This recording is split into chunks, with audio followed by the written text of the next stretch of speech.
Yes, it's about to get hot in here.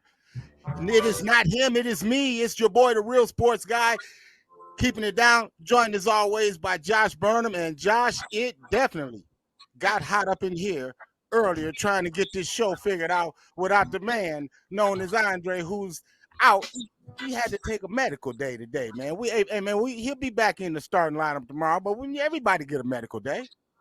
Oh yeah, definitely. I had one of those many times, but it's been a while. But let's just say that to keep it PG for the radio audience, I've had to have some insights cleaned out the gutters. That is. Yes, sir. Yes, sir. Look here, man. Buckle up, man. For the next buck 20, we're going to give you the fastest buck 20 in sports. Look, we'll take your calls. 877-909-1007 is the number to call if you want to chime in.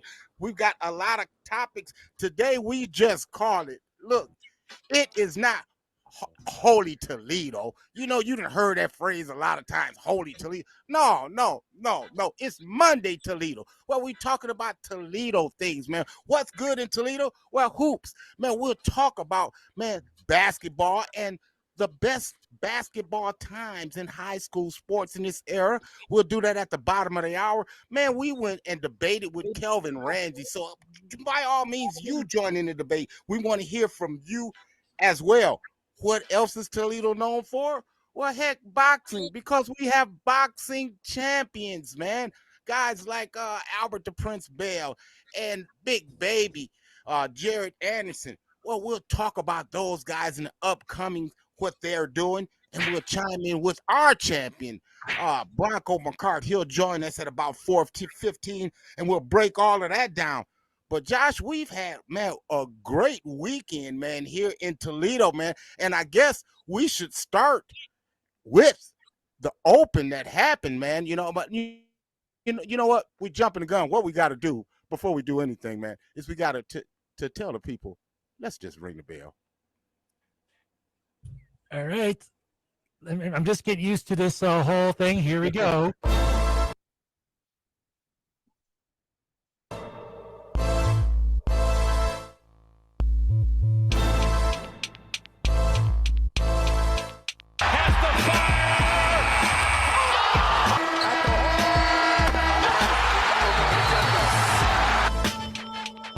Want to ring the bell? All right. Ding, ding.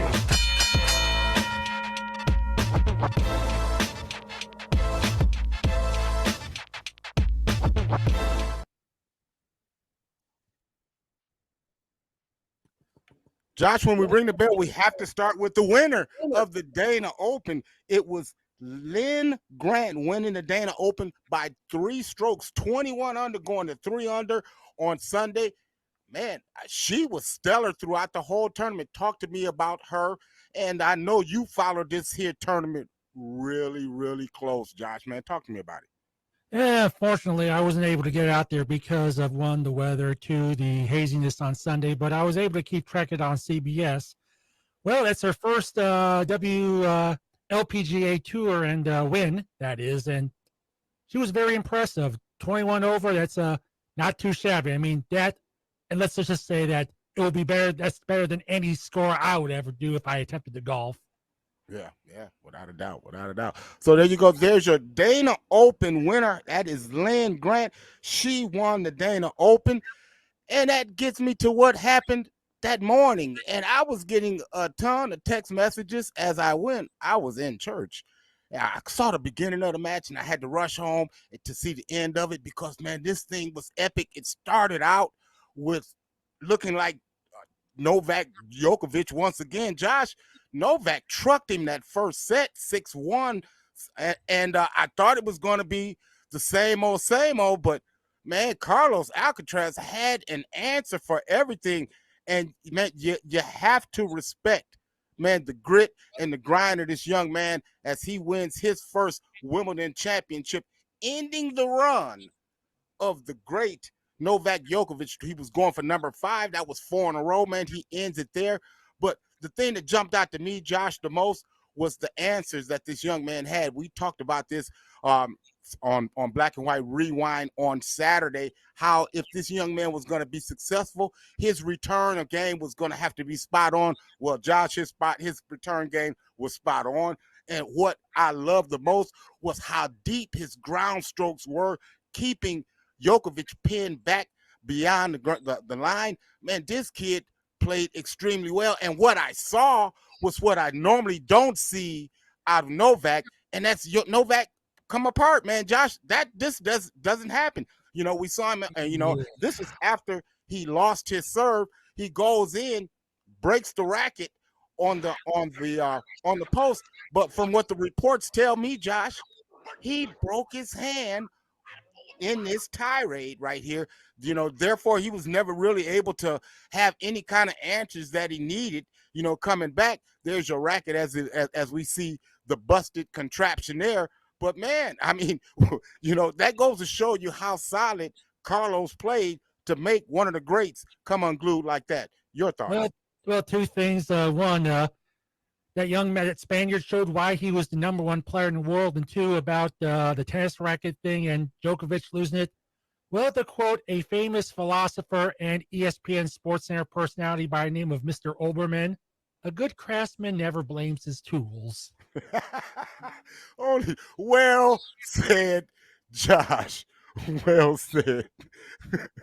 And so, hey man, again, it's not crazy. It's Black and White Sports. It's me, your boy, the real sports guy, sitting in for Andre Savage. He's out.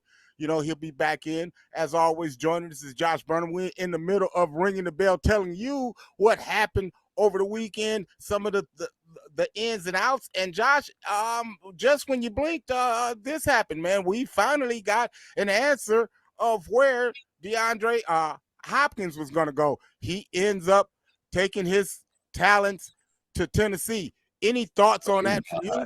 Because I got a ton of them.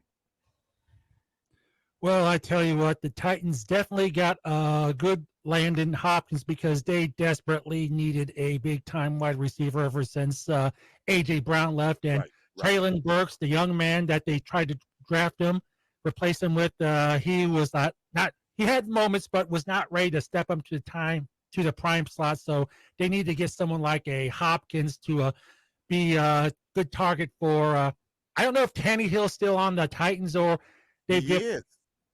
And you remember they drafted Malik Willis last year, and they doubled down. They got the kid from Kentucky, Will Levis, this year. So there's a lot of questions in that quarterback room. But again, they needed to upgrade the talent on the outside because the Traylon Burks kid, man, they tried to plug and play him for A.J. Brown, but it just didn't work. But my question to you and to you people who are listening to us, chime in on the conversation. 877-909-1007 is the number to call if you want to chime in. But do you think that Tennessee did enough? Well, I mean, it's a good start with Hopkins. I mean, you actually got a able-bodied wide receiver along with the other ones. They got catching balls. I mean, they were dead last in the NFL in passing last year. Well, like I said, Hopkins will definitely help out, but I think they probably need one more secondary guy, not a former Pro Bowl or something like that, but someone who's a competent number two. Maybe what they got, maybe give a chance for Burks to step up and shine. And like I said, it's still basically give the rock to Derrick Henry and get out of his way at the time being. But like I said, Hopkins, good step up. Yeah, you can't. You can't say much about that. And then the thing is, now today, 4:00, man, we'll be coming up at the top of the hour. It's decision days for running backs, and it's two running backs in particular, Josh, that something's going to have to happen. The Giants, they're not blinking. I'm talking about Saquon Barkley, and I'm talking about Josh Jacobs. Saquon Barkley, man, he is the offense. I don't know what the hell the Giants are thinking about, why they haven't done anything to try to accommodate this man. This young man has at least gone out, Josh, and gotten another agent reportedly to try to expedite the process here. It's $10 million on the line, but he's like, dude, I'm a whole lot more than that. If you're giving Daniel Jones this kind of money, I'm going to have to do that And I see somebody's going to have to blink, because the thing is, if he doesn't sign the deal today, he's not going to be able to renegotiate this year. So, um, my question to you: which one is more apt to sign? Would it be Saquon Barkley, who has shown that he can tote the rock, and he's the guy? But let me ask you, or Josh Jacobs, who's he had a 1,600-yard season last year, almost 100 yards a game, but he's only done it that 1 year. And the Raiders are like, look, dude, you got to show me again. Nobody's blinking. What would you do, and what should you do? Josh, you're the GM, putting you in the GM seat. Well, before I answer that, I just have to say to Barkley, I hope it's not Le'Veon Bell's agent, because we saw what happened when Bell tried to play his hand and get a new contract when he thought there was a lot of service for him for his services, and we all know how that turned out. But as for someone who I think I would rather consider resigning or signing, I would probably look at Josh Jacobs. I mean, he's durable, and Barkley's kind of like little teetering on the injury prone side, on the side of things, even though he's had flashes and had his moments. But like I said, I'd go with Jacobs. Yeah, Josh, I don't know, man. Man, Saquon Barkley is a damn team. I mean, man, none of that thing that that the Giants do works without Saquon Barkley. And then we still got the Dalvin Cook factor, because he still hasn't signed. He did, and his options are starting to become somewhat limited, man. Before we go to break, man, chime in on that. Yeah, I'm just thinking, like, you got to remember, in today's NFL, the running back is not the valuable position it once was. You can just like plug anyone in and have them tote the rock. I mean, look at my Bengals. We wanted to get like the Dalvin Cooks and someone else better to replace Joe Mixon. And guess what? We're coming back with Joe Mixon. I'm thinking, well, right. Oh, why not? Joe Mixon, man, and what he did is he cut salary to be able to stay with him, which is a smart move, because they kind of a hand in hand that goes together. Makes sense to me. But there you go, man. That's ringing the bell. Josh, we got a loaded show coming up for you. People, we call it Monday Toledo. Your favorite basketball era.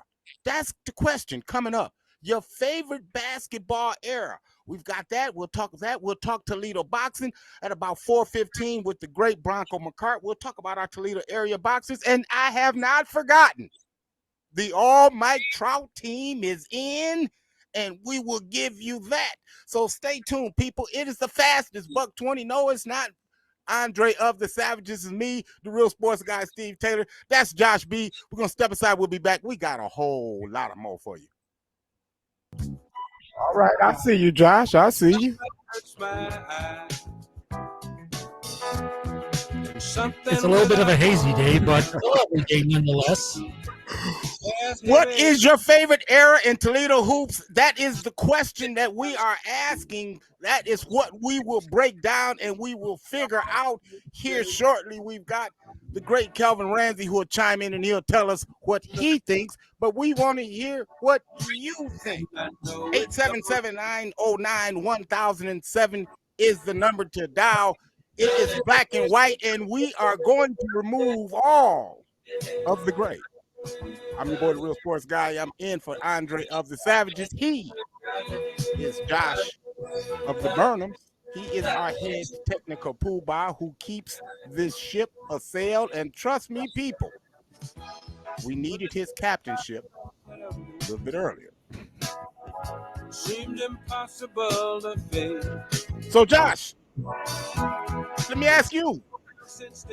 I know you're a outside guy, Northern Lakes League, but damn it, you know about Toledo hoops, man. You know about the Macomber High Schools of the world, the Scott Bulldogs of the world, all of that, dare I say. You know about all of that. But in your opinion, and we know Sav said, he's not really feeling today's hoops. He's more so an old school guy, kind of like me, That's why I keep calling my dude Kelvin, because Kelvin, not only is he an NBA player and is he the fourth leading scorer in Ohio State history, but he's also a member of the Hall of Fame right here in Toledo. So he knows a little bit about what he's talking about when he's talking about these debates. But the 70s was one thing. The 80s brought your Jim Jacksons of the world and your uh, Dennis Hopsons, so to speak, and then you get into, your BJ Raymonds and so forth as we start to get, into the television era of this city. But your thoughts, Josh? I mean, like in my opinion, there was nothing like the 70s because basketball was played with not just pride, but dude, man, this was all we had, man. It wasn't like, I mean, we Friday nights, we knew we were going to the game. We were just trying to figure out which game we were going to. Mm-hmm. Well, let's see. Back in the 70s, at the first part of the decade, I was nothing more than a insignificant little speckle in the universe before I got my mom conceived me and made my debut sometime in the late 70s. And I wasn't really aware of basketball till like maybe in the 80s or so. And probably around the 90s, from my memory, I would say that 90s would be a great time for City League basketball. I mean, you just had Jim Jackson coming off Jim Jackson. You had some good games between Bowser, Scott, those guys. I'd probably say 80s, not late 80s, 90s, and such. Yeah, and you being entitled to do that, it's more so probably when you were born, more so because I would tend to think Sav would think along those lines as well.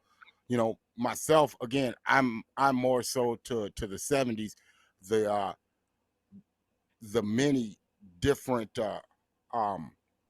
rivalries that was in the city, and it's like every week you had to play because everybody had somebody, and you know, I'm again, 877-909-1007 is the number to chime in. I already see we got comments coming in. We got Hightower, man, who's chiming in. Hightower says 84 to 92, the City League was real. He's not wrong. He's not wrong. But if you go back to that era where Scott was making all of these multiple trips to the state championships, and for whatever reason, I remember one game in particular, Josh, that the opposing team beat Scott by 2 points. They scored 56 points, and they scored 54 of them from the free throw line, if memory serves me right. I mean, it was unreal. So you figure that out. I'll let you take the gray out of that one. You'll figure it out. But to me, man, that was the greatest era when you would see a Calvin Ramsey on a Andre Savage, he chimes in. He says 91. Thanks. 91 was his year. That 91 was his year. So let's get that out there. 91, and he ain't wrong, man. I mean, there's really no wrong answer to this, Josh. It's really no wrong answer to that. But I'm interested to hear people's thoughts. But I had a chance to sit down with the great Kelvin Ramsey and talk about just that, these things that we're talking about, man. Just let's hear from him. Guest today is Kelvin Ramsey, Pastor Kelvin Ramsey. But man, let's start with the beginning, man. Montgomery High School, man. Let's talk about that era. That era of basketball in the city of Toledo has to be the greatest era of high school basketball. It's a great debate. In fact, on Facebook, we got a page about the 70s and 80s, and it's a great debate which era was the best. And I think overall, when you look at all the eras, we had probably the most talented. I mean, we can kill that. I'm here to tell you.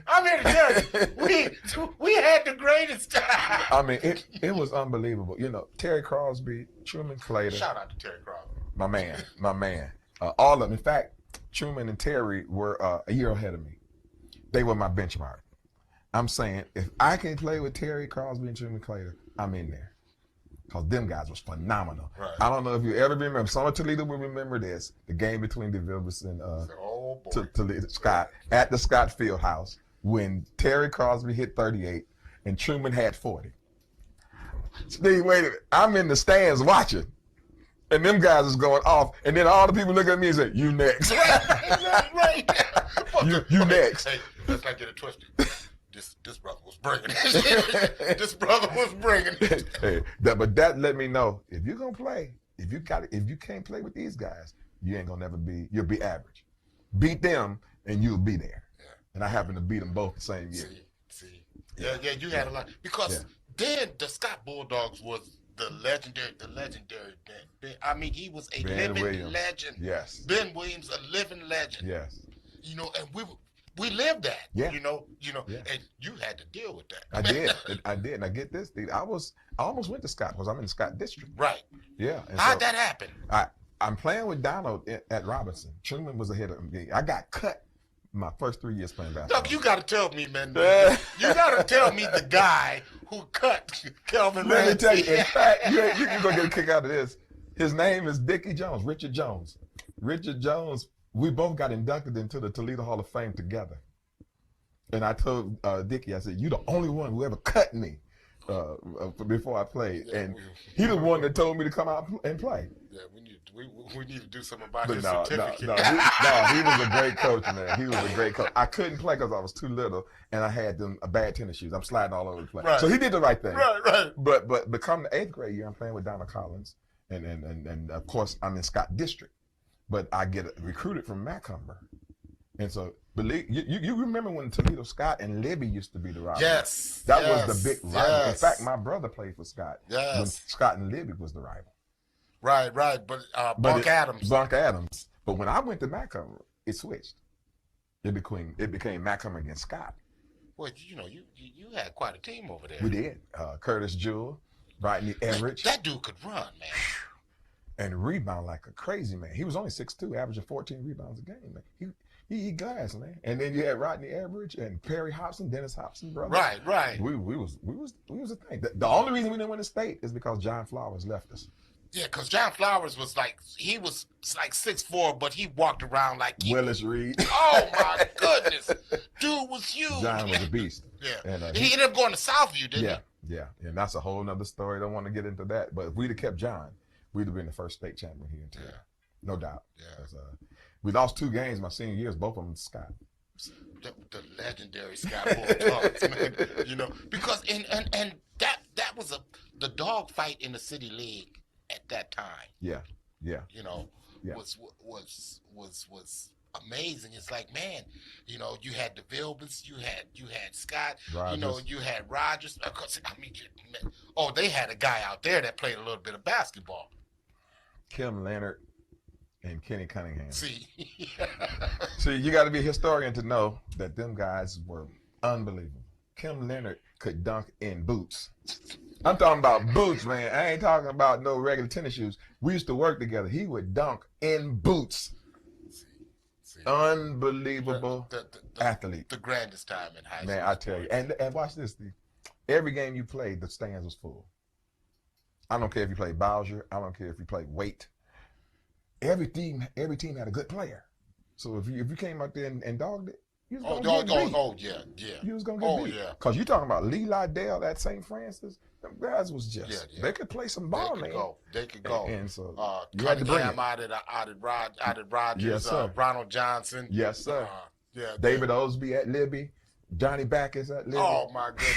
Man, you know, that was the grand time of basketball. That's when you came in with a city champion, you was a champion. Yeah. And the only reason we didn't play for the championship because they had red division, blue division. Us and Scott was in the red division. We was the best 2 teams, but we never got to play for the city. And that was messed up. Yeah, boy. It was. So you end up choosing Ohio State. You go to Ohio State, and you know, but there was a question mark. There was a possibility you going to Michigan State. Talk about that. Yes. In fact, the 3 schools that was on my last list was Ohio State, Michigan State, and believe it or not, Toledo. I wanted to go to Toledo. Wow. I did. I wanted to change the culture we know how it was back then. Oh boy. So I'm thinking, let me go here, change the culture. The only reason I couldn't go is because I could not relate to Coach Nichols. Great coach, and I'm not talking about he was a great coach, but as far as relating, I couldn't relate to him. Yeah, and he was nervous. He was nervous around. So I couldn't go there. I wanted to go to Michigan State, but I'm in Ohio, so I thought I better not go to a Michigan school in Ohio. Great choice. Although I love Judd Heathcote, and if I knew Magic was going, I probably would have went anyway. Wow. Just think about that team for a moment. Yeah. Think about that for a moment. Had he gone to Michigan State, Josh, and with Judd Heathcote and that team, but even backing up what he said, imagine if he'd have just worked it out here in Toledo. What Toledo basketball could have looked like, keeping its own. Because, man, we're talking about guys that went on to be NBA players, So you heard it from Kelvin Ramsey. We want to hear from you. 877-909-1007. That's the number to call. Chime in. Tell me, what is your favorite era in high school basketball in this era? Look here. We've been talking about it. I put it in the computer, people. The All Mike Trout team is here, and we'll announce it next. 7-909-1007. Black and White Sports on 100.7 The Ticket.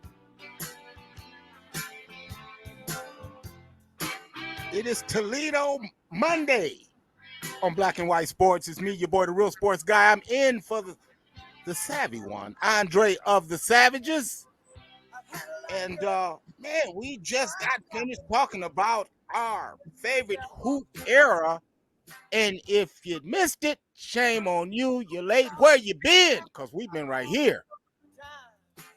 Well, whatever era it is, whether it's this time or some other time, any time is good time for high school Toledo basketball. Yeah, man. Yeah, you're not wrong, man. You're not wrong. You're definitely not wrong, man. So again, you want to chime in and tell us what your era, we definitely want to hear that. As we roll up on the top of the hour, gives us time to kind of change pace a little bit and give us the well-teased Mike Trout team. And Josh, for the people who are just listening, some of our listeners know, and they're expecting this, and they've been waiting patiently for this. We've taken guys that are stealing paychecks, essentially. All of this, they're supposed to be the guy. See, this is what we keep hearing, okay? But their play says different. So we saying, well, why is you getting all of this money and you not producing? See, that's a Troutism. See, people, that's what that's called. See, there you go. I'm in the seat now, so I'm doing savvyism. We call them Troutism. That's Troutism. Yeah, that's we Trout. had a few Mike Trouts in our day. I mean, most recently with Chris Davis. I mean, oh boy, did he fall off a cliff with all that money he was pulling down. So we've got a term that we've called trouting. So we've taken it upon ourselves to take by position, Josh. Now, Josh, we didn't discriminate. On our team, the pitcher hits, so we're not playing no designated hitter. No, ain't none of that happening. So let's get that out the way. We got a team of Mike Trout All-Stars. Josh, you got to give me a bit. Yeah, please give me a bit of music. Thank you, sir. And what's more about Mike Trout than meet the Mets? So here we go. Batting first for the Mike Trout All-Stars. Thank you very much. For the Mike Trout All-Stars. And playing second base, it will be Francisco Lindor of the New York Mets. Francisco Lindor is leading everything off. Not only he's a perfect Mike Trout, but he's also could be a good mascot for the Mets this year. he's Trouty. So there we go. Because ever since he left Cleveland, we don't know where the hell Frankie's been. Frankie didn't go to Hollywood. He went to New York. So he didn't got up out of here. So Francisco Lindor, he's leading off and playing second base. Batting second for the Mike Trout All-Stars and playing shortstop will be Manny Machado. Manny Machado. Excuse me. He got 300 mil. Have y'all heard from him? I'm waiting. Yeah, that's what I thought. Especially since he got his second contract. I mean, Yeah. not Yeah. really. I mean, hell, what did he do in the first one, Josh? Too busy going to the San Diego Union Bank to cash his paycheck. Batting third for the Mike Trout All-Stars and playing third base will be Josh Donaldson of your New York Yankees. Rainmaker, more like leave people in pain maker. The cleanup hitter for the Mike Trout All-Stars will be none other than Mike Trout himself. Nothing fishy about that. How did I know you was going to say that, Josh? I don't know. I just hooked me in. Batting fifth for the Mike Trout All-Stars from Flaming Philadelphia, it'll be Bryce Harper. Yep, I think Washington, after he left, winning the World Series the year after, kind of broke him. See, okay. Batting sixth for the Mike Trout All-Stars from New York and playing left field, it'll be Giancarlo Stanton. And people, he's on a milk carton somewhere. We haven't seen him. Can somebody please tell me where Giancarlo Stanton is? I'll wait. Yeah, Hal Steinbrenner would like to know. So it all in New York. Batting seventh.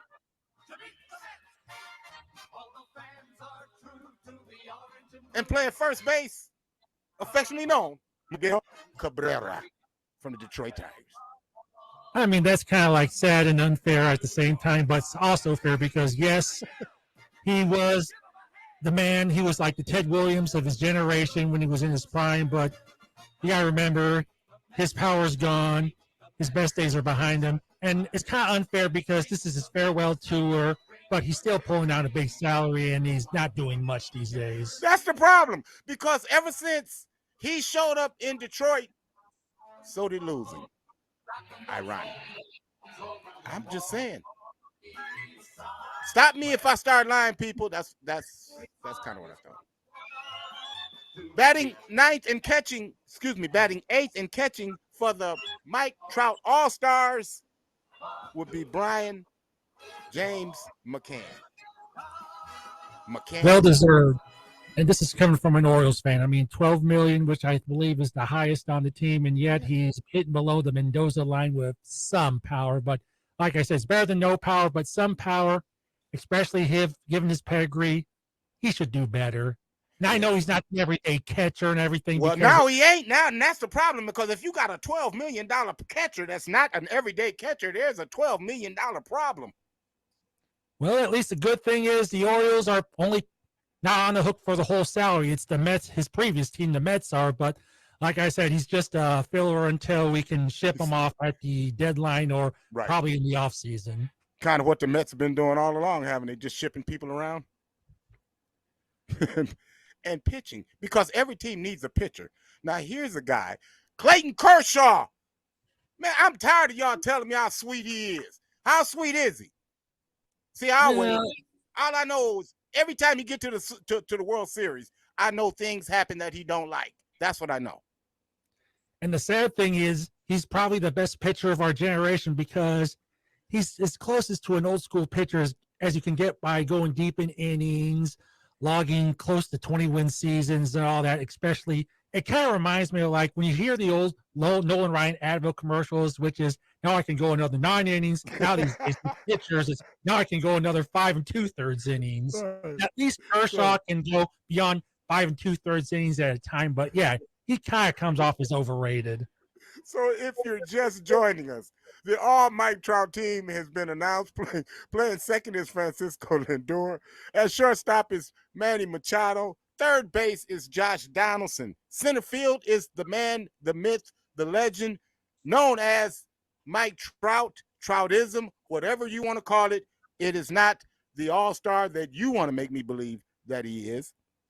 Bryce Harper will be playing right field for the Mike Trout All-Stars. Giancarlo Stanton will share the field with them at left, and Miguel Cabrera will play first base. That will put McCann behind the mound, and our pitcher is Clayton Kershaw. And there you go. There you got it. Your thoughts, Josh? Very good thing. I mean, there are just so many others that deserve to be trouted up. I mean, I'm trying to come up on my mind that is no-brainers or something. I think I can probably think of a few that's maybe playing for, I don't know, the Twins or, well, whoever, or the Guardians. I mean, would you consider Jose Ramirez a Trout All-Star? That's a good question. That's a good question. Yeah, would you consider him an all-star, a Trout all-star? He's borderline. He borderline. Brother Hightower, he chimes in. He says, "This is hilarious. We need to do this for every sport." See, you're giving us something to think about. But we need a culprit. We need a culprit. We need a Mike Trout of every doggone sport to do that. But there are Trouts out there. There are trouting sightings. Mm-hmm. And there's a school of trout out there. All you gotta do is go to the right portion of the pond and try to catch them with the right kind of baits. Yeah, did your favorite player make our All Mike Trout team? That is a team that you don't want to be on. Man, chime in and let us know. Or is there any guys that we missed that we need to add to the All Trout team? There you go, Josh. Is there anybody that we need to add to the All Trout team? Oh, real quick, everybody needs a sub. We got a caller coming in. I believe it's from Savvy Television. Let's see who I believe it is before we go to break. Hello, well, before we go to break, all callers are brought to you by the Harold Jaffe Jeweler Diamond Line.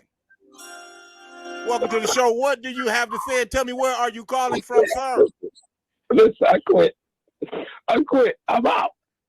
It doesn't need me. I'm gone. I'm out of there. I'm out. Listen. Listen. I get to do it. King James.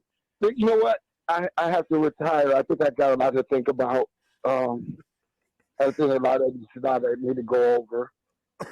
That was the most incredible thing I've ever heard, and this show no longer needs me. And thank you very much for that. That was incredible. Listen, that's going. ESPN needs that stat. Well done, gentlemen. It is an honor. I am humbled. Have a great hour number 2. There you go. The voice of Black and White Sports. That's Andre of the Savages. That's 1 hour in. We told you it was the fastest moving buck 20, man. Buckle up. We got much more for you. We got a whole lot of more. We got the champ Bronco McCart coming up. We're going to talk Toledo boxing coming up in the second half. Man, we got a whole lot of more. We'll take your calls, man, and we're going to break down what was your favorite hoop era. It is a Toledo Monday right here on Black and White Sports. Join us if you dare. Brief statement. You'll be provided copies of that statement once he's done. And after that statement, he will entertain any reasonable questions and try to answer them. The procedure for doing that will be this microphone, because we're being recorded and we want to make sure your questions are recorded so that we get a full question and answer for the video that's being made today. That said, Mr. Sinclair? You're listening to Black and White Sports, where there is no gray. And it is Black and White Sports. It is not Andre of the Savages. I am the real sports guy, Steve Taylor. I am in for Andre of the Savages, but I'm joined by Josh of the Burnhams, who would be our head technical poobah. And believe me, people, we needed all of his poobah-ism today. Welcome in. Second hour. Yeah. All I have to say is, where you been? Go ahead, Josh. All I have to say is, how do you follow up something like the All Trout team? I'm just thinking, maybe for a encore, do do an all-time all-out Mike Trout team spanning the whole of baseball history. Yeah, man. Yeah, might not be a bad idea. We're getting early, great responses on the All Mike Trout team. That's positive. Not lots of thumbs ups. Just recapping things from the weekend. Lynn Grant wins the Dana Open by 3 strokes, going 21 under for the tournament. Carlos Alcaraz outlasted the great uh, Djokovic, man, in a 5-set classic.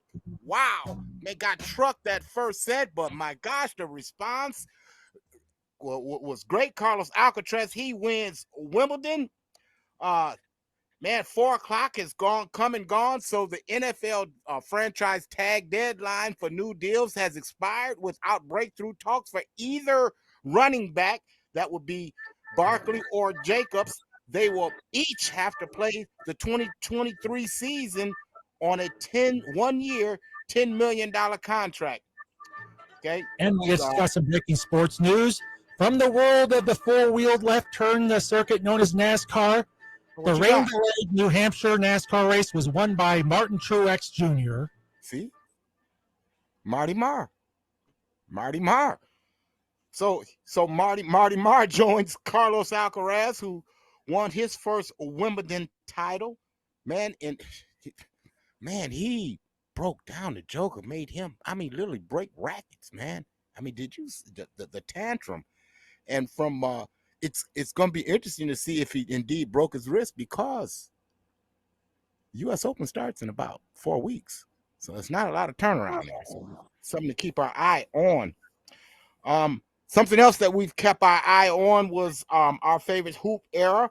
I say the 70s, as did Kelvin Ramsey. We saw our brother Hightower. He seems to think the 80s, 84 to 92. Andres of the Savages chimed in. He said 91. What was your favorite hoop era? We're doing all of that. And man, DeAndre Hopkins signed. Josh, man, just thoughts on that, man.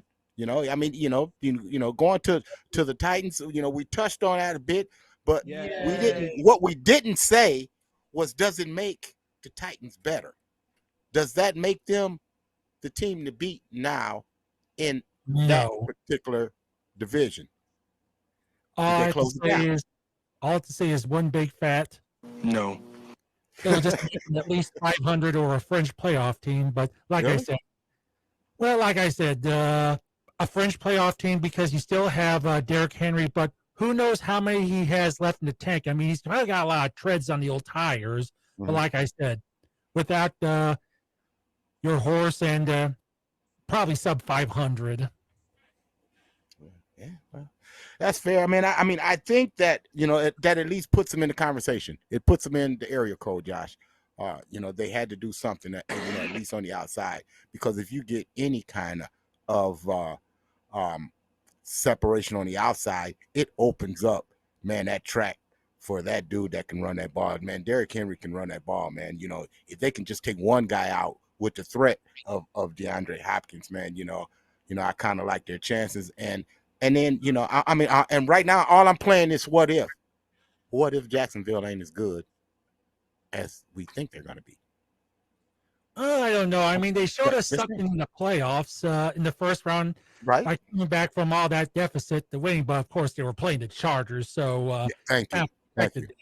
But I think because we're not talking about anything charging nothing but a phone here. Charge my eye. That's what you do, man. Chargers. Ugh. Yeah, like I said, the Jacksonville, they got some upside. They got a solid coach, and they really got Trevor Lawrence is looking like what he's been advertised to be. Oh, gnarly!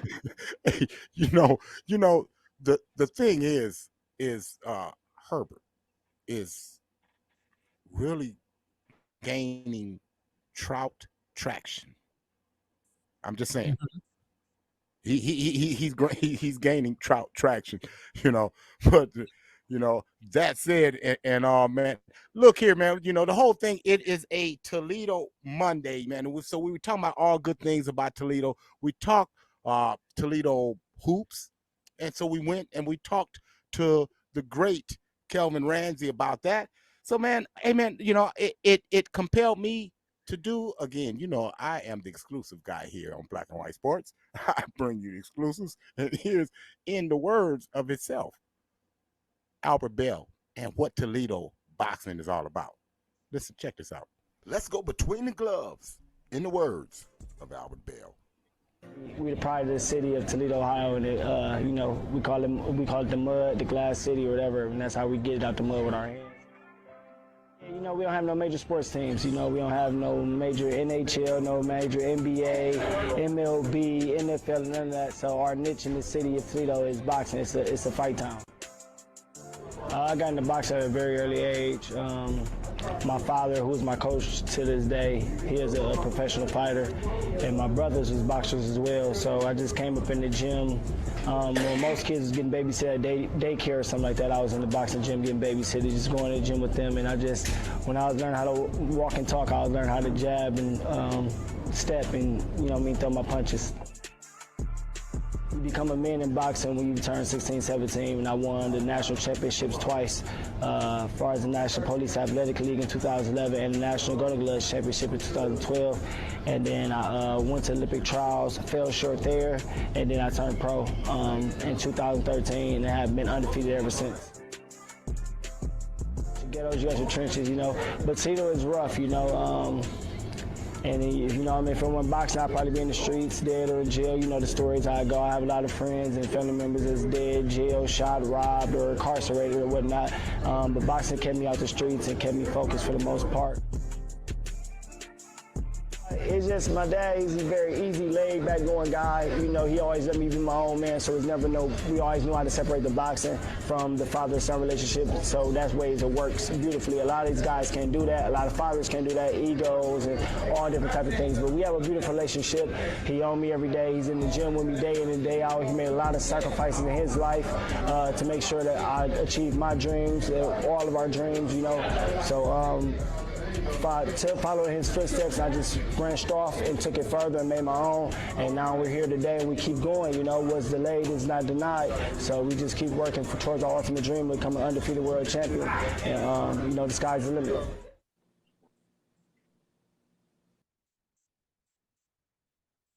The sky is indeed the limit for that young man. That is from the words of our own Toledo's own Prince Albert Bell. But to dive more into that, let's go to the Jaffe Jeweler Diamond Lines and bring in Bronco McCarty.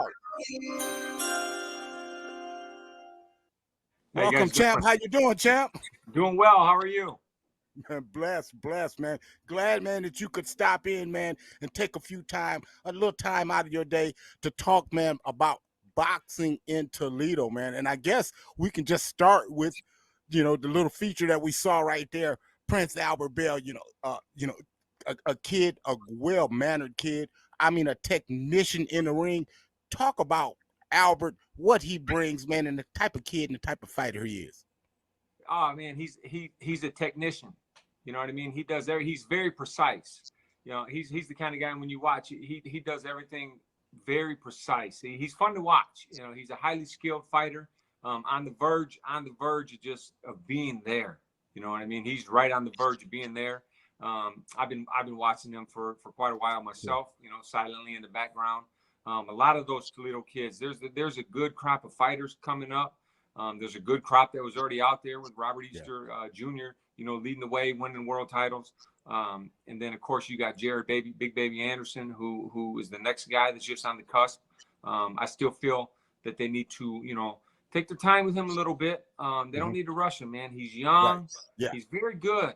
He has everything. He has charisma, right? That's one thing. He has charisma. He has the looks, good-looking guy, American, I mean, and he can fight. So Bronco, he has a lot going for him, but I don't think they need to. I think that last fight, kind of showed that you don't have to rush him. That's what I want to get to. I want to talk about that. What did you see in particular? Because I'm real interested in hearing your take on Jared's performance in the last fight.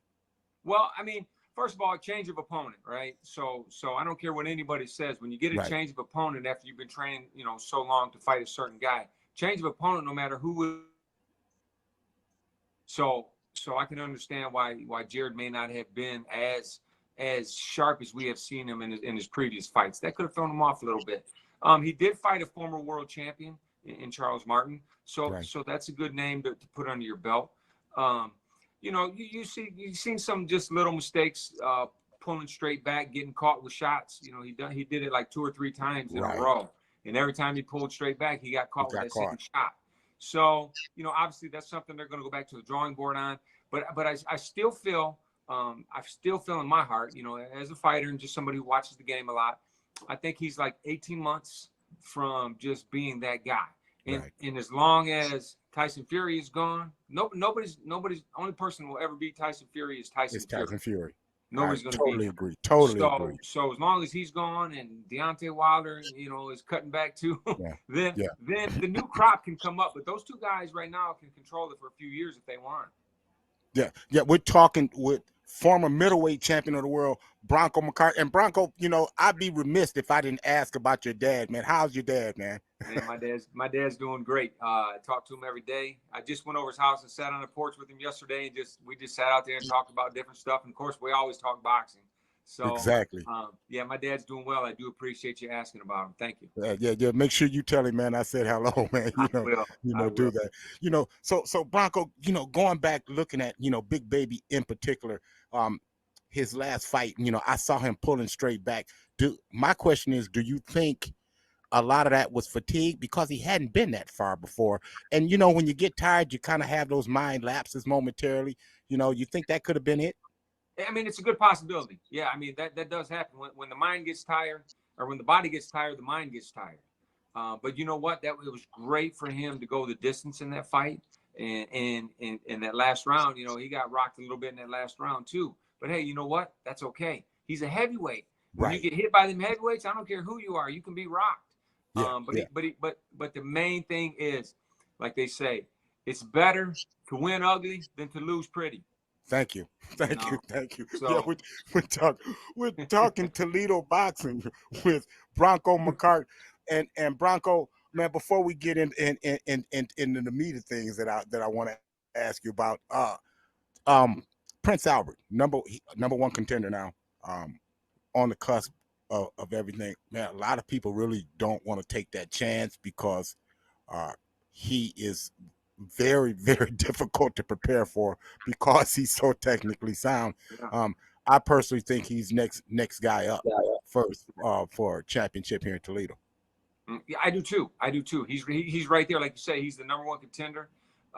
You know, it probably have to force his way in the door, even though he's number one. He's probably, who knows? They'll probably have, unless something's going on I'm not aware of. But yeah, well, there's kind of something going on that I kind of know about. Okay. You know, it's going to be a mandatory. It's going to be it's one of them type deals, Bronco, where it's a mandatory defense of a title. You know, they're not going to give him a shot. He's number one. Then that's why he's going to get it. And you know, I think he has everything it takes to win a world title. I think he's a good fighter. Like I said, he's a very crisp, precise, does everything very technically sound. He makes you miss just enough to make you pay. Right. And he does everything. He's got good eyes, good distance, good everything. He's complete. My top 5 fighters right now, pound for pound, to me is I've got Crawford 1. I've got Tyson Fury 2. I have the body snatcher Inoue, the Japanese fighter, 3. See, a lot of people don't know about him, Bronco. The monster, you know? Man, that guy. Yeah, man, he is the monster. That's what they call him. But I call him the body snatcher because all of his heavy work is to the body. You know what I mean? You know, and then Spence at 4 with Tank Davis number 5. You know, right now. So speaking of my top 5, I got 2 of the top 5 going to go at it. Spence and Crawford. Tell me who you like and why. Ooh. I'm going to tell you what, I'm taking Crawford in that fight. I'm taking Crawford. I know Spence is the naturally bigger guy, naturally stronger guy. I know all of that. I think Crawford is just, man, he is so, he's very smart, right? He's a smart fighter. And I love watching him because for some reason I really connect with him when he's fighting. And there's times when he's fighting where I'll say, he just saw something. And you're going to see him. He starts to pick the pace up. He starts to turn everything, and then he just gets boom, boom, and then you just know it's a matter of rounds when it's over. It's only a matter of time. So he sees things, and he's very technical, but he's mean. He's mean in the ring, and I love that about him. Very tenacious. You can see it in his eyes, man. He's a serious guy. I think it's going to be a great fight. I mean, it could go one or two ways, right? Absolutely great knockdown, drag out, Tommy Hearn, Sugar Ray Leonard kind of fight, or it could be real technically sound, and who knows? I don't think it's going to be boring by any means. I think it's going to be a great fight, and that's a fight that a guy just asked me today if I want to come over and watch it. I said, no, I'm staying home for that one. Exactly. I want to be in my living room. I don't want a lot of people around. So I'm looking forward to that. It's interesting you say that, Bronco. When I see him fight, I see like a computer that buffers for a moment. Yes. You know how you get that little spinning wheel, and then once it locks in, it's a wrap, man. That's how. Hey, look, Bronco, can you stick around through this break and talk a little bit about you and how you came about, man? In your boxing career. Absolutely. Okay, man, we're gonna step aside. We're talking Toledo boxing with former middleweight champion Bronco McCart. It's Black and White Sports. We're gonna take out all the gray. We'll be right back after this break.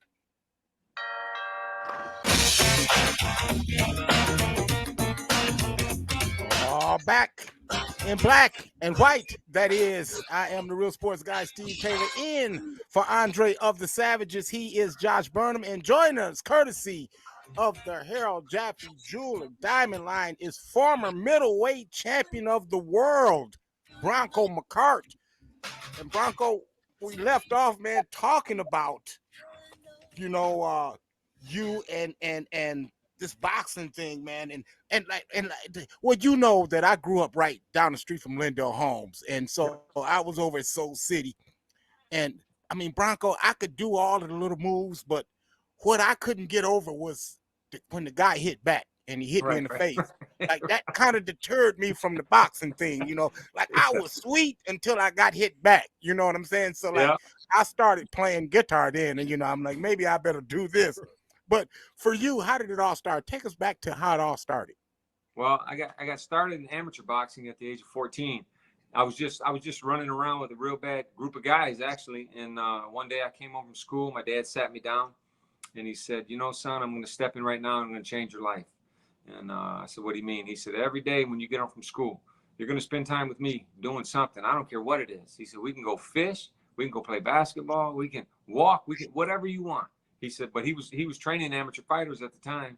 So I loved my dad. I respected him. But also at that age, man, I feared my dad because he was, my dad was the real deal growing up. He didn't mess around. So I got into boxing, and, things just took off for me. I loved it from the very beginning, and I was very disciplined at it. It's something that it was a dream that I had when I started. I remember my first 3 months of boxing, there wasn't even throwing punches. It was just getting my feet right. Him and my dad, my uncle, spent 3 months just on making sure my footwork was correct before I ever got to throw a punch. Yeah, that's crazy, man. How really cerebral your dad is in the boxing game. People don't realize that, Bronco, how cerebral that man is. That man knows boxing, I mean, just little things, how to beat left-handed fighters. I mean, the guy tells you, he leaves nothing, no stone uncovered. Talk about that. Oh man, he's just got that. He just has that scientific mind when it comes to boxing. My dad is very meticulous. It's like everybody can see the big things, right? Everybody can see the big things, but it's those little fine things that the average person isn't going to pick up, or sometime another trainer might not pick up. But my dad will show it to you. He used to show me a lot of stuff on film, and then he would, ask me questions, and then, have me do it. And so he was really just very meticulous, just anal about getting things correct. And I can remember early on in one of my fights, he told me, he said, Bronco, if you don't change this one move you're making, you're going to get hit with a left hook, and you're going to get dropped, and you're going to learn. And I'll be dang, man. It was about my 7th fight in. I made that move, bop, left hook, down I went. I got up. Yep, I remember not to do that again. Right. Thanks, Dad. Yeah, I remember. Yeah, we're talking to Bronco McCart. So, Bronco, when is it that you knew you had arrived? Well, in the professional scene, when I beat a guy named Skipper Kelp, on the undercard of James Toney, Tim Little's, and Oscar De La Hoya's first world title fight. Skipper Kelp was a guy that I watched on TV numerous times. He was a very high-level amateur guy, and then he was a knockout artist in the pros. If you got hit with a left hook by Skipper Kelp, that was pretty much the ball game. And so we took a fight with him on the undercard of that show, and he was with Top Rank. It was a Top Rank show. I was brought in really just to be the sheep going to the slaughter, so to speak. And I beat him, pretty handily. And the boxing world at that point knew, man, this guy, yeah, okay, he beat Skipper Kelp. There's something to him. And I knew at that point, because that's the one guy when I first turned pro, my dad said, that's the guy you're going to have to beat if you want to get where you want to go. And I thought, I'm never going to fight that guy. You kidding me? That's never going to happen. And when it was offered, I said, yeah, I'll take it, because I know that's the guy I have to beat. But I was of all my fights, that's the fight I was most nervous ever in my career. I mean, I was almost sick. I was so nervous in that fight going in. Yeah. Wow. Okay. So you go out to Vegas, and you have a run in with George Foreman. So talk about that. And then the fight that you were in out there, because if memory serves me right, that was your first high profile fight. Yeah, it was on a big undercard. Again, James Toney was headlining. Roy Jones, I think, was the co-main event. It was when James Toney fought Iran Barkley. Okay. And that's the fight I got beat in when I got the knockdown. And I was in the locker room. I had my head on the table. I was crying, man. I was heartbroken. I couldn't believe I got beat. And big hand pat on my back. I look up, it's George Foreman.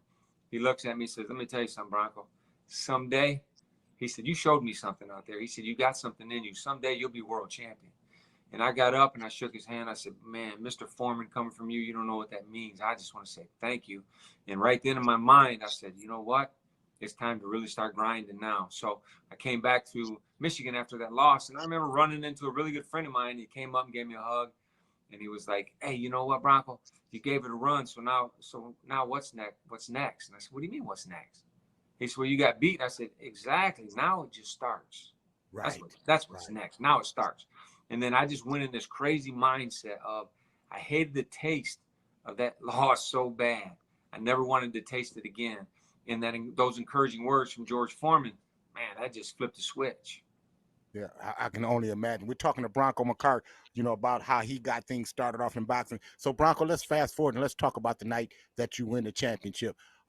You got your grandfather, man, heavy on your heart, man. He's there with you in spirit and the whole night. But take us through that night, man, your mindset, man, and your whole mentality to come away victorious.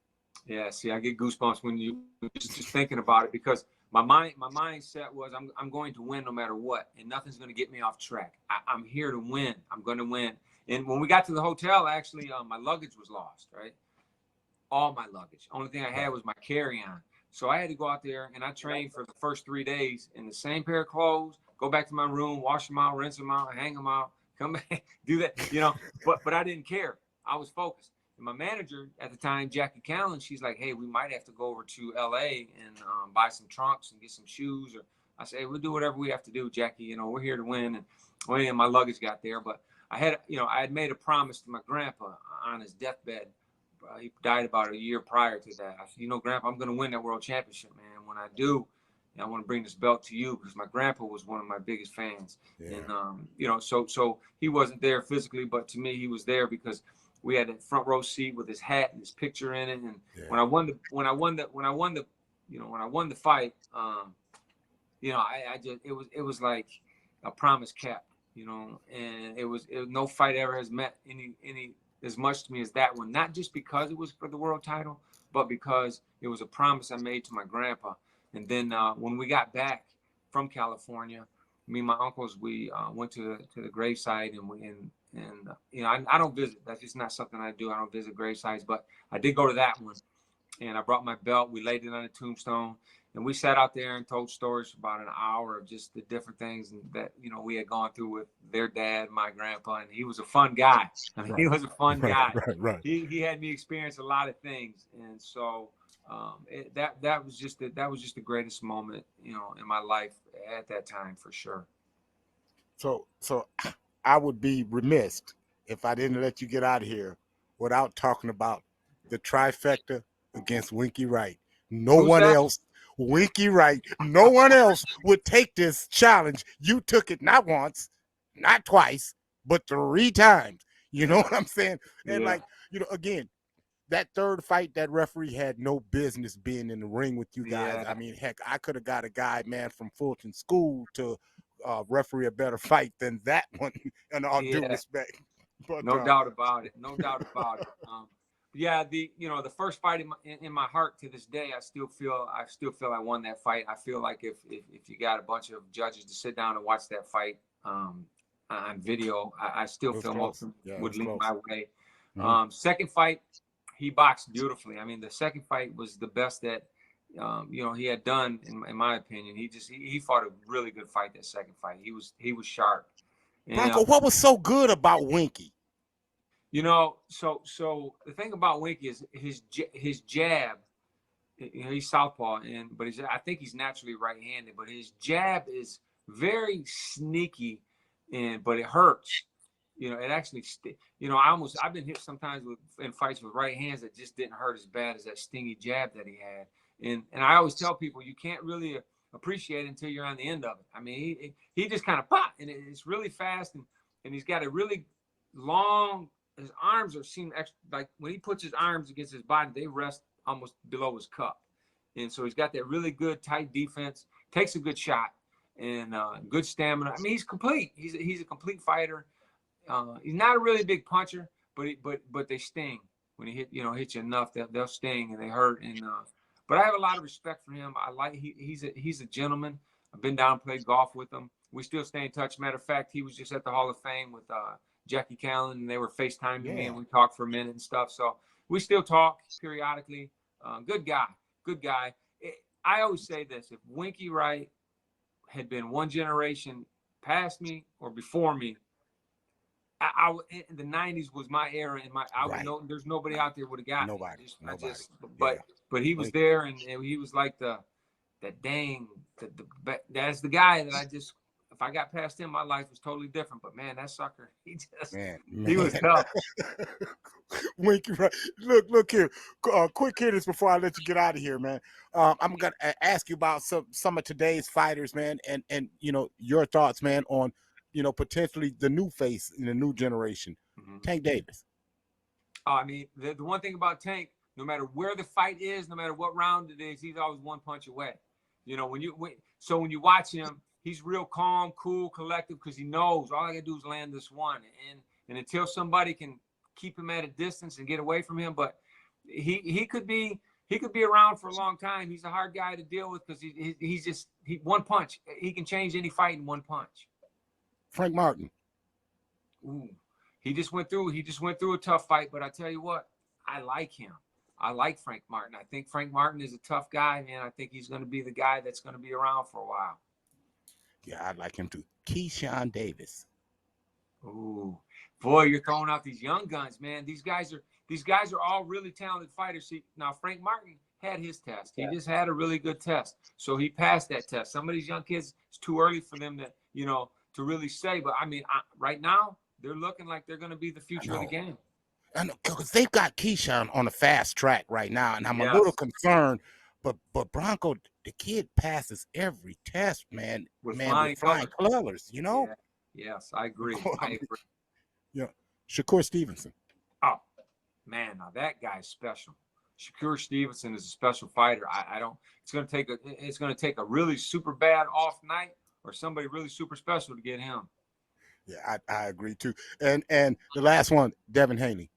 Now, Devin Haney, I felt he got beaten his last fight. I had Lomachenko winning that fight. I did too. I had Loma winning that too. Nothing against Devin though, because Lomachenko is a freaky superstar too. I mean, this guy's special too. So, but the fact that Devin Haney got the win, that's fine. That's great. I don't see anybody else out there that can mess with Devin Haney besides Lomachenko, unless Shakur steps up, maybe. Yeah, that's my guy right there. I'd love to see Shakur fight Devin, and let the chips fall where they may. Bronco, I really appreciate you, man. Former middleweight champion of the world, Bronco McCarthy. Josh, you got anything for Bronco before I let him get out of here? Yeah, I was just thinking, we just had a list called the All Trout list for baseball players. maybe we'd probably come up with something like a top 5 overrated boxers of all time. Call them the All Day La Hoya team. Oh man, I like that. I like that. I'll tell you what, that's the one, the only Bronco McCart, man. Look here, it's black and white, man, where we remove all the gray. It's me, your boy, the real sports guy, man. I am in for Josh. I mean, excuse me, for Andre of the Savages. And you know what? I guess it is, we can't do. All right, Josh. I'm gonna have to be like Sav and ask what the heck is going on with this one. I just need to know. I just need to know. Well, let's face it. Since Sav left us solitaire to do this show, that's what we're doing. Solitaire men. The Sav would be like, "What is that?" And this time I Hey, have to agree. at least I'm not playing Sweet Caroline, which is. Oh man, like to thank Bronco McCart for stopping in, talking Toledo boxing. It is a Toledo Monday where we've been talking all Toledo things. We talked about the best hoop era in Toledo, and I think Kelvin Ramsey, who we heard from, he stopped by and told us who he thought about. Even though it was a great debate, we feel like it was the 70s was the grandest era, so we're going with that. We heard from Toledo's champion, Albert Bell, in his own words, talking about boxing, and that got us to Bronco McCart. So thanks to all of those guys. Get you up to date. Lynn Grant won the Dana Open yesterday, 21 under. She is the champion. Carlos Alcaraz outlast Novak Djokovic to win his first Wimbledon championship. And it's decision day for NFL teams as Saquon Barkley and Josh Jacobs look like they're going to have to play for a measly $10 million. Josh, your thoughts? Well, let's face it. You're not going to get the big money. The running back market's not what it used to be. It's like I said, now it's just pass. Running back is now secondary. So if I was Saquon, and I don't care if he's like the generational talent that he was, you're going to have to get what they offer you as the market dictates. I mean, you're not going to be the highest paid in all of football or something like that. I mean, like I said, remember Le'Veon Bell? He thought he could get a better deal because the world wanted him, and let's just say that found out differently. Yes. Yep. Yep. That's foregone conclusion. D-Hop signs with the Tennessee Titans, and does that make them a better team? Josh seems to think a tick better, just a tick better. So we will go with that. Are all my teams? No. Again, Josh. As a Super Bowl contender? No. Okay, that's fair. That's fair. All Mike Trout team, the Black and White Sports All Mike Trout team was announced today. This is people who we say are basically stealing money from their employers. People that are not producing, that are high payroll guys, and they seem to not get the production that they want. So for people who just missed this, if you're just driving in and you just say, man, I missed the All Trout team, well, we will announce them for you right now. Leading off, playing second base, be Francisco Lindor. He's been missing since he left Cleveland. Batting second, playing shortstop, it's Manny Machado. This dude got not one, but two massive contracts, Josh, and we don't know why he got the first one. Well, like I said, once upon a time, he was hot stuff as a Baltimore Oriole.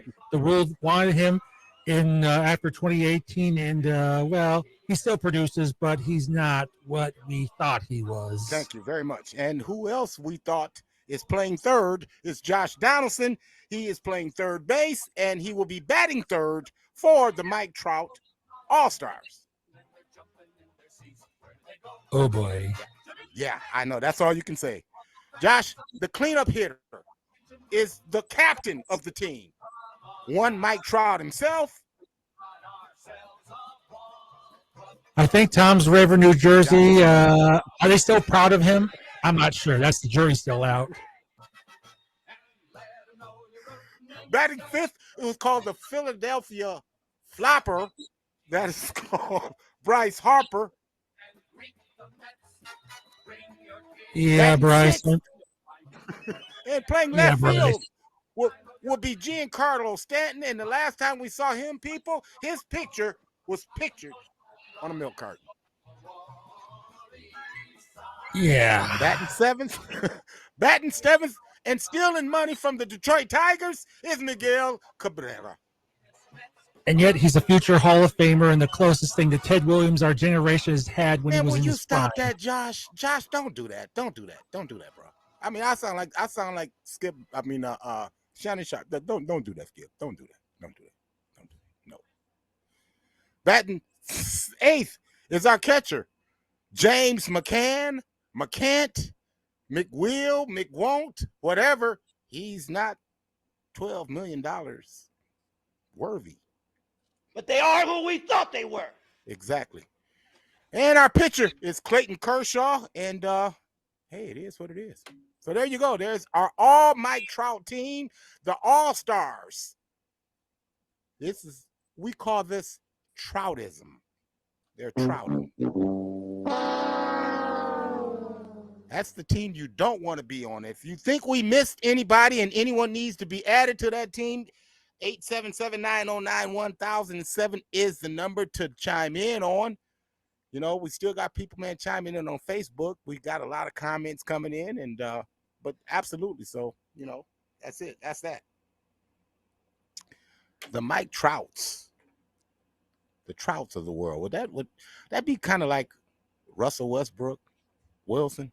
What Russell Wilson? Mm-hmm. I mean, I'm just kind of, you know.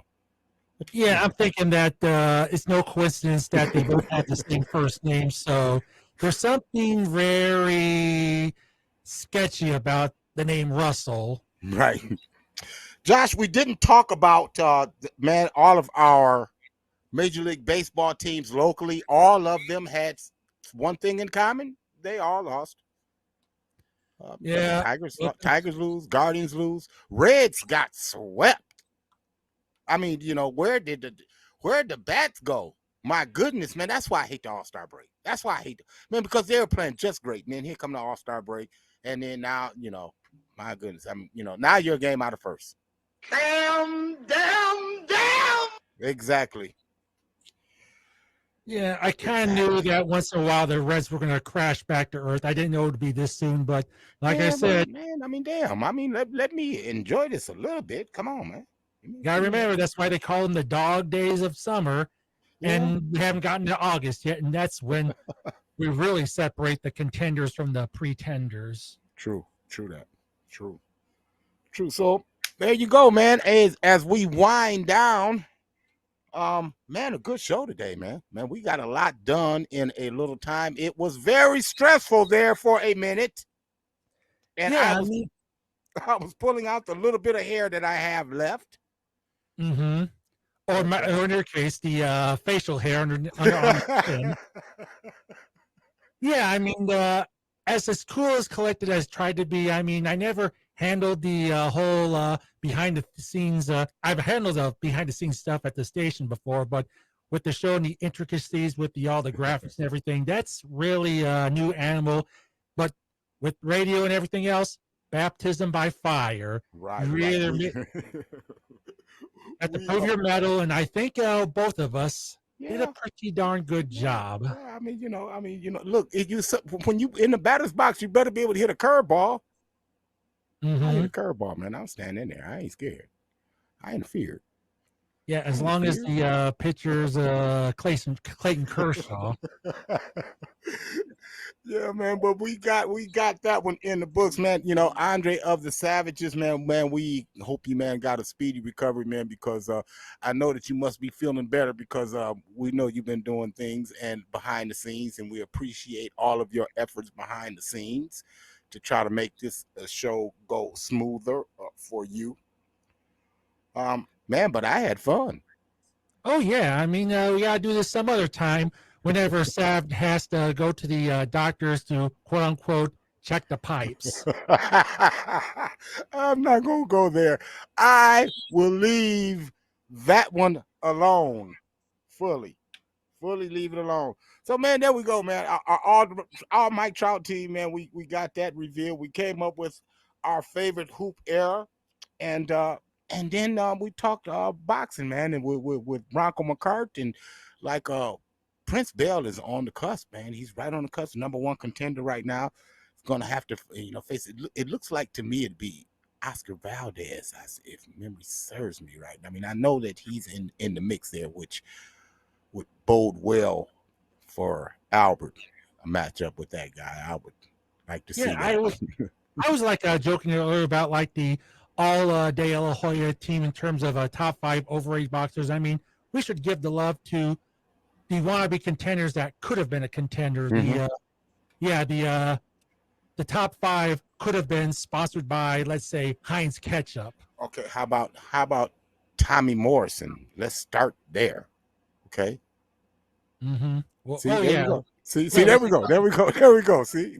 Yeah, was he from Rocky 5 or what? Rocky 6 or whatever? There is no Rocky 5, Josh. Shame on you. Don't even say that. That's been pulled from the catalog. There is no Rocky 5. We went right from 4 to Rocky Balboa. Yeah, that didn't even exist. We don't acknowledge its existence. Exactly. We don't. But what existence we do acknowledge is we acknowledge each and every one of you. We thank you guys for tuning in. And Brother Hightower, really appreciate you coming in. He said he loves it. He loves the Mike Trout, man, the Mike Trout team, man. Man, we'll do that. We'll do more of that. We'll give you some more Troutisms. Yeah, I'm waiting for the all-time team. Like, see if any of the Bronx Bombers from past years, or maybe people from the '80s makes that list. That should be blockbuster. There you go. So, man, look here. For Bronco McCart, who stopped in, man, we'd like to say a special thanks to him. We'd like to say thanks to Kelvin Ramsey for chiming in, telling us what was the best hoops era in this era. And I'd like to give a special thanks to our champion, Albert Bell, for just kind of chiming in, telling us all about Toledo. Man, thanks to Josh for Josh Burnham. I am Steve Taylor. Hey, make sure, check us out. We'll do this better tomorrow. And please, by all means, do not cheat on your wife. See you tomorrow, people.